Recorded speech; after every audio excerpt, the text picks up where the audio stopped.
Le journal de l'Afrique en direct du studio Jean-Karim Fall à Paris. Soyez les bienvenus sur France 24. À la une ce soir, la situation inquiétante au Tchad.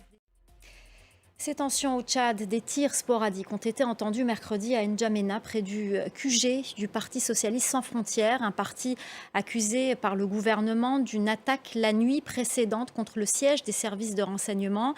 Il y aurait plusieurs morts, des violences qui interviennent juste après l'annonce de la date de la présidentielle. Laurent Berstécher. Et au Sénégal, on ne connaît toujours pas la date de la présidentielle. Les commissions réunies hier à l'issue du dialogue national préconisent l'organisation du scrutin à la date du 2 juin. Mais le président Macky Sall n'a pas encore tranché. Bilal Tarabé. Et Macky Sall présidait ce mercredi le Conseil des ministres. À l'ordre du jour, le projet de loi d'amnistie, un projet qui a été adopté par le gouvernement. Une amnistie dans le cadre de la réconciliation nationale voulue par le président. Elle devrait concerner les auteurs des faits se rapportant aux manifestations politiques entre 2021 et 2024. En Guinée, le mouvement syndical à l'origine d'une grève générale depuis 3 jours revient à la table des négociations après la libération d'un de ses membres. Par ailleurs, un nouveau Premier ministre a été nommé hier. Il s'agit de Amadou Ouriba, un acteur majeur de la scène politique guinéenne. Pourtant, les avis sont partagés sur...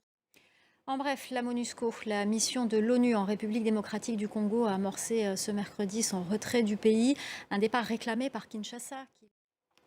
Cette vaste opération de déguerpissement à Abidjan, elle touche 176 quartiers et plusieurs dizaines de milliers de personnes. Des quartiers précaires qui se situent dans des zones à risque d'inondation ou de glissement de terrain pendant la saison des pluies. Reportage de Julia Guggenheim et Damien Kofi. On part à présent à Hafouz en Tunisie, une ville où la jeunesse est particulièrement touchée par le chômage. Pour s'occuper l'esprit et éviter de sombrer dans la dépression, certains jeunes ont décidé de rejoindre un club de musique et de chant. Laurent Berstécher.